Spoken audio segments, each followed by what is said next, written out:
हाय दोस्तों, कैसे हैं। आशा करते हैं आप स्वस्थ होंगे, मस्त होंगे। दोस्तों, मैं परमानेंट वैकेंसी की इंफॉर्मेशन लेकर के आया हूं।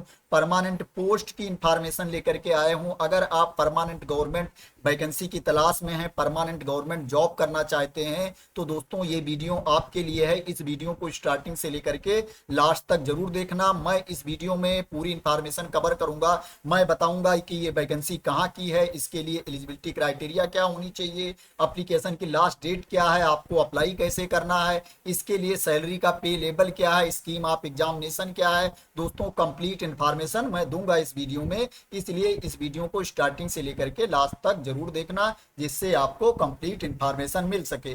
दोस्तों, मैं वैकेंसी की इंफॉर्मेशन आपको देना स्टार्ट करूं, इससे पहले मैं आप लोगों से बोलना चाहता हूं कि अगर आप मेरे चैनल पर नए हो तो इस चैनल को सब्सक्राइब कर लेना, अगर अभी तक आपने सब्सक्राइब ना किया हो, क्योंकि कोई न्यूज आती है, वैकेंसी जाती है, नोटिफिकेशन आता है, तो उसकी वीडियो मैं बनाता रहता हूं। ओनली टीचिंग या हेल्थ से रिलेटेड या कोई ऐसी वैकेंसी के बारे में नहीं, मैं एसएससी की वैकेंसी के बारे में, पुलिस की वैकेंसी के बारे में, बीपीएससी यूपीएससी की वैकेंसी के बारे में मैं कंप्लीट इंफॉर्मेशन देता रहता हूं, उसकी वीडियो बनाता रहता हूं। अगर आप मेरे चैनल को सब्सक्राइब कर लेंगे, अगर मैं कोई नई वीडियो बनाऊंगा तो उसकी नोटिफिकेशन आप लोगों तक पहुंच जाया करेगी। दोस्तों, ये जो वैकेंसी है ये विश्वविद्यालय चिकित्सा विज्ञान महाविद्यालय एवं गुरु तेग बहादुर अस्पताल में वैकेंसी है। University college of medical sciences and Guru Tegh Bahadur hospital में वैकेंसी है। दोस्तों, ये क्या है, दिल्ली विश्वविद्यालय से अटैच, दिल्ली विश्वविद्यालय से संबद्ध ये कॉलेज है। ये क्या है, हॉस्पिटल भी है, प्लस क्या है, चिकित्सा विज्ञान महाविद्यालय भी है।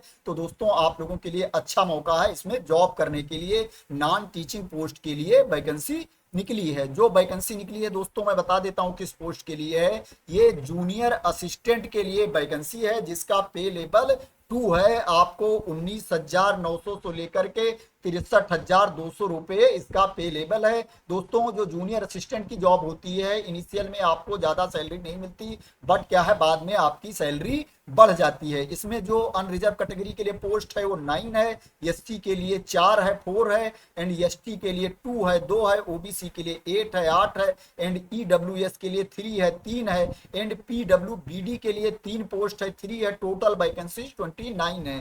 दोस्तों, वैकेंसी तो बहुत ज्यादा नहीं है, बट अभी दिल्ली में क्या है, बहुत ज्यादा परमानेंट पोस्ट नहीं निकल रही है। अभी आप देखोगे DSSB में वैकेंसी नहीं आ रही है, दूसरी जगह वैकेंसी नहीं आ रही है, परमानेंट पोस्ट ज्यादा नहीं निकल रही है, अभी कंट्रेक्चुअल वैकेंसी ज्यादा निकल रही है। तो अगर कोई थोड़ी वैकेंसी भी परमानेंट पोस्ट आती है तो ये क्या है, आप लोगों के लिए अच्छा मौका है, अच्छी खबर है। अगर आप एलिजिबल हो, आप इसमें अप्लाई कर सकते हो। अगर फीस ज्यादा पड़ रही है तो आपको सोचना चाहिए, फीस कम पड़ रही है तो क्या है, आप अप्लाई कर सकते हो। अगर आपकी फीस नहीं पड़ रही है तो आपको तो 100% अप्लाई करना चाहिए परमानेंट पोस्ट के लिए। तो दोस्तों, मैंने आपको बता दिया कि ये जूनियर असिस्टेंट के लिए वैकेंसी निकली है। कहां पर वैकेंसी निकली है वो भी मैंने बता दिया। University college of medical sciences में वैकेंसी निकली है। ये दिल्ली विश्वविद्यालय के अंतर्गत आता है। ये दिलसाद गार्डन दिल्ली में पड़ता है। दोस्तों, ये फोन नंबर दिया गया है, ये आईडी दी गई है, यहीं पर ये वैकेंसी निकली है। जो आपको अप्लाई करना है वो ऑनलाइन मोड में ही अप्लाई करना है। अभी मैं आपको बता दूंगा कहां पर जाके आपको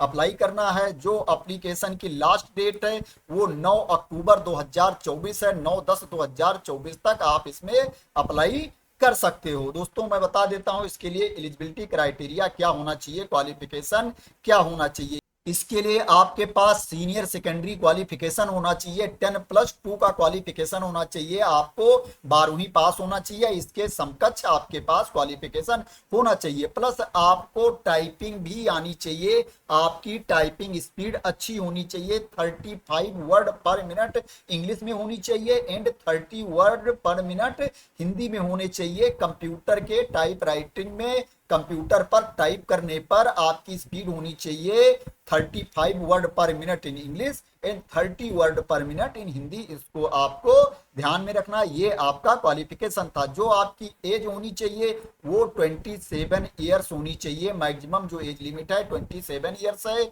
जो रिजर्व क्राइटेरिया में आते हैं या छूट की कैटेगरी के अंतर्गत आते हैं उनको रूल के अकॉर्डिंग छूट भी मिलेगी। अभी नीचे दिया गया है, उसको मैं आपको बता दूंगा कितनी छूट मिलेगी। इसके लिए सैलरी का पे लेवल 2 है, जिसे मैंने ऑलरेडी बता दिया है। ये ग्रुप सी के अंतर्गत ये पोस्ट आती है, ग्रुप सी कैटेगरी के अंतर्गत ये पोस्ट आती है दोस्तों। और नीचे चलते हैं, देख लेते हैं फीस कितनी पे करनी पड़ेगी आपको। दोस्तों जो एप्लीकेशन फीस आपको पे करनी पड़ेगी वो 500 रुपीज पे करना पड़ेगा, 500 रुपये पे करना पड़ेगा अनरिजर्व कैटेगरी के कैंडिडेट को। ओबीसी ईडब्ल्यूएस कैटेगरी के कैंडिडेट को 500 रुपये फीस पे करना पड़ेगा। अगर आप एससी एसटी में आते हो, पीडब्ल्यूबीडी में आते हो या महिला अभ्यर्थी हैं, वुमेन कैंडिडेट हैं, तो आपको कोई फीस नहीं पे करना पड़ेगा, आप फ्री ऑफ कास्ट अप्लाई कर सकते हैं। तो दोस्तों ये अच्छी खबर है, जो इस कैटेगरी में आते हैं उनको कोई फीस नहीं पे करना है, वो क्या है अप्लाई कर सकते हैं। ये परमानेंट पोस्ट है, उनको तो हर हाल में मिस नहीं करना चाहिए। और जो 500 रुपीज पे कर सकते हैं वो भी अप्लाई कर सकते हैं, अगर क्या है वो अनरिजर्व कैटेगरी में आते हैं, ओबीसी में आते हैं या ईडब्ल्यूएस कैटेगरी में आते हैं। आपको फीस ऑनलाइन पे करनी है। ऑनलाइन पे फीस करने के लिए ये लिंक दिया गया है, अभी आप एप्लीकेशन फिल करने जाओगे वहां पर भी आपको लिंक मिल जाएगा। अभी इसमें जो लिंक दिया गया है ये लिंक नहीं चल रहा है। क्या हो रहा है, अभी वेबसाइट पर जब मैं रजिस्ट्रेशन के लिए आपको दिखाऊंगा वहां पर वो लिंक आपको मिल जाएगा। अभी ये लिंक चल नहीं रहा है दोस्तों। और नीचे चलते हैं, देख लेते हैं कि इंपॉर्टेंट इंफॉर्मेशन और क्या है दोस्तों। जो छूट मिलेगी एज में यहाँ पर दिया गया है, किसको कितनी छूट मिलेगी। अगर आप एससी एसटी कैटेगरी में आते हो तो आपको 5 साल की छूट मिलेगी। अगर ओबीसी एनसीएल कैटेगरी में आते हो तो आपको 3 इयर्स की छूट मिलेगी। अगर आप पीडब्ल्यूडी कैटेगरी में आते हो तो 10 इयर्स की छूट मिलेगी, 10 साल।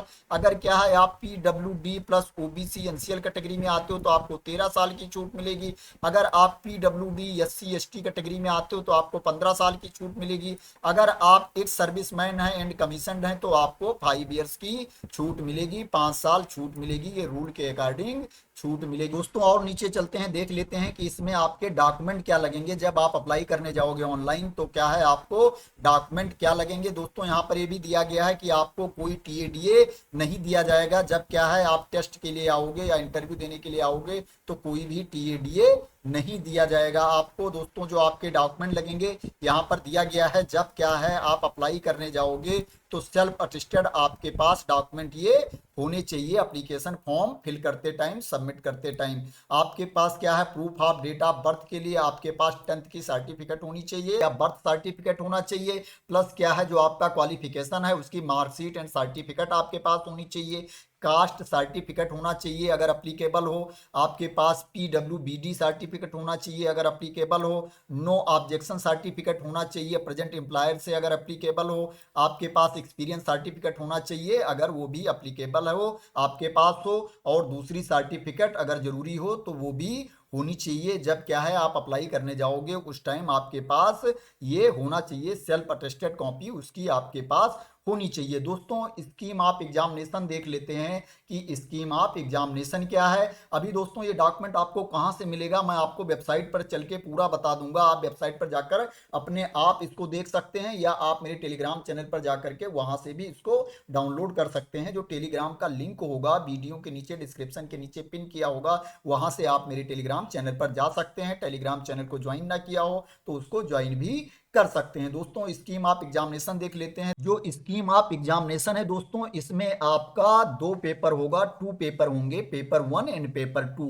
पेपर 1 में मल्टीपल चॉइस क्वेश्चन पूछे जाएंगे, ऑब्जेक्टिव टाइप आपसे क्वेश्चन पूछे जाएंगे। ये 3 घंटे का पेपर होगा, 3 आवर्स का पेपर होगा। इसमें आपसे 200 प्रश्न पूछे जाएंगे, 200 क्वेश्चन पूछे जाएंगे। इसके लिए 200 मार्क्स डिसाइड हैं, 200 अंक डिसाइड हैं। 1 क्वेश्चन 1 मार्क्स का होगा, एक प्रश्न 1 अंक का होगा। जो पेपर 2 होगा इसमें एस्से एंड कंप्रिहेंशन टेस्ट होगा। ये क्या है 1.5 घंटे का होगा। इसके लिए 1.5 घंटा आपको टाइम मिलेगा। इसके लिए जो आपको मार्क्स मिलेगा, अंक मिलेंगे वो 100 मिलेंगे, 100 अंक आपको मिलेंगे। जो टोटल आपका एग्जाम होगा वो 300 अंक का होगा, 300 मार्क्स का आपका एग्जाम होगा दोस्तों। और नीचे चलते हैं डिटेल्स में देखें तो अगर इसमें बात करें डिटेल्स में तो जो पेपर 1 होगा इसमें आपसे जनरल अवेयरनेस के 50 क्वेश्चन पूछे जाएंगे, 50 मार्क्स मिलेंगे। रीजनिंग एबिलिटी के 50 क्वेश्चन पूछे जाएंगे, 50 मार्क्स मिलेंगे। एंड मैथमेटिकल एबिलिटी से 50 क्वेश्चन पूछे जाएंगे, 50 मार्क्स मिलेंगे। लैंग्वेज इंग्लिश या हिंदी के आपसे 50 क्वेश्चन पूछे जाएंगे, 50 मार्क्स मिलेंगे। 200 क्वेश्चन पूछे जाएंगे, 200 क्वेश्चन पूछे जाएंगे एंड 200 मार्क्स मिलेंगे, 200 अंक आपको मिलेंगे और 3 घंटे का टाइम मिलेगा। अगर पेपर 2 को डिटेल में देखें तो इसमें क्या है एस्से कंप्रिहेंशन एंड लेटर राइटिंग होगी 100 मार्क्स की। प्लस क्या है इसमें स्किल टेस्ट होगा। स्किल टेस्ट होगा वो क्या होगा, क्वालिफाइंग होगा। क्या हो रहा है, स्किल टेस्ट के लिए आपका मार्क्स डिसाइड नहीं है, ये क्वालिफाइंग होगा। बट क्या है इसमें 35 वर्ड्स पर मिनट इन इंग्लिश में और 30 वर्ड्स पर मिनट इन हिंदी में ये चेक किया जाएगा। पीसी पर आपका कंप्यूटर पर ये चेक किया जाएगा। तो आपका एग्जाम होगा पेपर 1 जो ऑब्जेक्टिव टाइप के क्वेश्चंस का होगा। जो पेपर 2 होगा इसमें एससी एंड कंप्रेहेंसिव टेस्ट होगा, प्लस आपकी स्किल टेस्ट होगा, टाइपिंग टेस्ट होगा।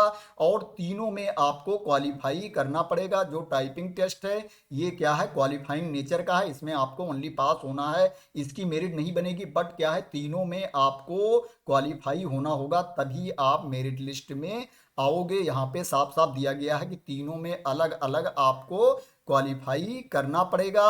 और क्या है यहाँ पर आपकी निगेटिव मार्किंग भी होगी। पेपर 1 के लिए आपकी निगेटिव मार्किंग भी की जाएगी। एक अगर आप उत्तर गलत देते हो तो एक गलत उत्तर के लिए 1/4 मार्क्स आपके काट लिए जाएंगे। यहाँ पर दिया गया है there shall be negative marking for wrong answer in paper 1 to the tune of 1/4 of marks allocated पर क्वेश्चंस। अगर एक क्वेश्चंस का आप गलत जवाब देते हो तो 1/4 मार्क्स आपके काट लिए जाएंगे। इसको आपको ध्यान में रखना है। दोस्तों मेरिट लिस्ट में आने के लिए भी यहाँ पर डिसाइड किया गया है कि इतने परसेंट मार्क्स आप लेकर के आओगे एग्जाम में, तभी आप मेरिट लिस्ट में आ पाओगे, तभी आपका नाम मेरिट लिस्ट में शामिल किया जाएगा। उसको भी मैं आपको बता देता हूं कि अगर आप पेपर 1 एंड पेपर 2 में सेपरेटली क्या हो रहा है कि 45% मार्क्स लाओगे अगर आप अनरिजर्व कैटेगरी में आते हो, 40% मार्क्स लेके आओगे अगर आप ओबीसी कैटेगरी में आते हो, और 35% मार्क्स लेके आओगे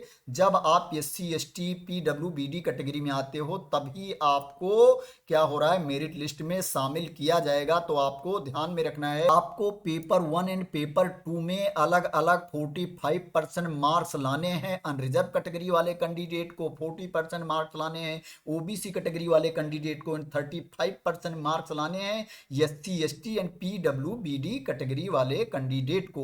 दोस्तों क्या है नंबर ऑफ कैंडिडेट ज्यादा पास हो जाते हैं, क्या हो रहा है जितनी वैकेंसी है उससे 30 गुना से ज्यादा, 30 टाइम्स से ज्यादा कैंडिडेट पास हो जाते हैं।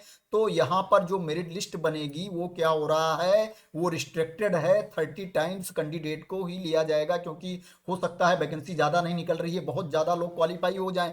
अगर 30 टाइम्स से ज्यादा कैंडिडेट क्वालिफाई कर ले जाते हैं तो उनको शामिल नहीं किया जाएगा मेरिट लिस्ट में, ओनली 30 गुना कैंडिडेट को ही मेरिट लिस्ट में शामिल किया जाएगा। तो दोस्तों आशा करते हैं आपको पूरी क्लियरिटी मिल गई होगी एग्जाम के स्कीम के बारे में, क्योंकि मैंने बहुत गहराई से जा करके डीपली डिस्क्राइब किया है। आपके पास इसमें कोई डाउट नहीं होगा। दोस्तों अगर डाउट होगा तो आप कमेंट में लिख देना, मैं उसका जवाब आपको देने की कोशिश करूंगा। मैं कोशिश करता हूं कि जो लोग कोई कमेंट करते हैं अगर मेरे पास उसका जवाब है तो मैं देने की कोशिश करता हूं। दोस्तों मैं आपको वेबसाइट पर लेकर के चलता हूं और बता देता हूं आपको अप्लाई कैसे करना है, आपको लिंक कहां से मिलेगा, फीस पेमेंट का लिंक कहां से मिलेगा, मैं आपको वो इंफॉर्मेशन दे देता हूं। प्लस ये नोटिफिकेशन आप कहां से देख सकते हो, जो डिटेल्स मैं आपको दिखा रहा हूं ये कहां से आप देख सकते हो। दोस्तों सबसे पहले आपको वेबसाइट ओपन करना है जिसका URL है ucms.ac.in।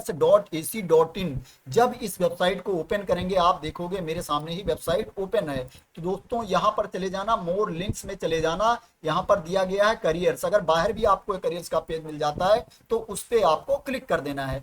जब इस पे आप क्लिक करोगे तो यहां देखोगे 18 सितंबर की डेट में यहां पर दिया गया है invited online application for the post of junior assistant. इसके आगे यहां पर देखोगे यहां पर URL का ऑप्शन दिया गया है, इस पर ये लिंक बना हुआ है, इस पे आपको क्लिक कर देना है। आगे स्टेटस एक्टिव लिखा हुआ है उस पे नहीं क्लिक करना है, URL के नीचे लिंक दिया गया इस पे आपको क्लिक कर देना है। जब आप इस पे क्लिक कर दोगे तो आप देखोगे यहीं पर दिया गया है एडवर्टाइजमेंट नोटिस, इस पर क्लिक कर दोगे तो ये वाली नोटिस ओपन होकर के आ जाएगी। इसमें वैकेंसी की डिटेल्स दी गई है, क्वालिफिकेशन दिया गया है, एज के बारे में बताया गया है, सैलरी के बारे में बताया गया है, ये वाली PDF ओपन होकर के आ जाएगी। अगर स्कीम ऑफ एग्जामिनेशन पर क्लिक करोगे तो क्या है, जो PDF मैंने अभी स्कीम ऑफ एग्जामिनेशन वाली ओपन कर रखी थी वो ओपन होकर के आ जाएगी, जिसमें आप टोटल डिटेल्स देख सकते हो। दोस्तों क्या है, क्योंकि मैंने टोटल नहीं पढ़ा है, मोस्टली कोशिश की है, मोस्टली जो इंपॉर्टेंट थी सब मैंने आपको बता दिया है, लेकिन आप आप डिटेल्स में जाके रीड कर लेना अप्लाई करने से पहले, जिससे क्या है आपको पूरा कॉन्फिडेंस रहे, आपसे गलती ना हो और फ्यूचर एग्जाम के लिए आप रेडी हो सके। दोस्तों इस तरह से आप एडवर्टाइजमेंट नोटिस एंड स्कीम आप एग्जामिनेशन देख सकते हो। उसके बाद क्या है, अगर आपको अप्लाई करना है, आपने पहले से रजिस्ट्रेशन कर रखा है इस वेबसाइट पे कभी, तो आप जा करके यहां से लॉगिन कर सकते हो। Already registered candidate click here, यहां से इस पे क्लिक कर दोगे तो लॉगिन वाला ऑप्शन आ जाएगा।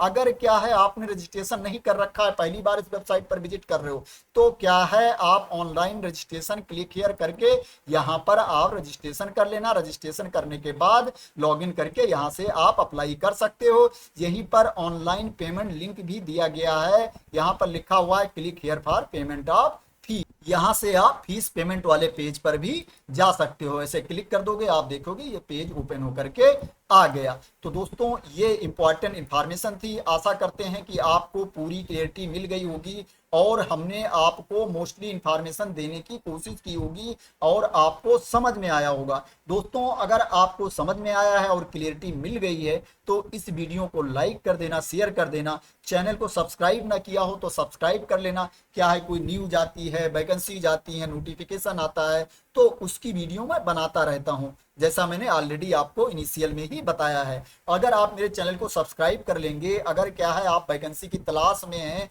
तो आपको वैकेंसी ढूंढनी नहीं पड़ेगी, आपको नोटिफिकेशन उसका मिल जाया करेगा। क्योंकि मैं मोस्टली वैकेंसी कवर करता रहता हूं, हाई स्कूल लेवल की, 12th लेवल की, फिर ग्रेजुएशन लेवल की, हर लेवल की वैकेंसी को मैं कवर करता रहता हूं। तो थैंक यू सो मच दोस्तों फॉर वॉचिंग।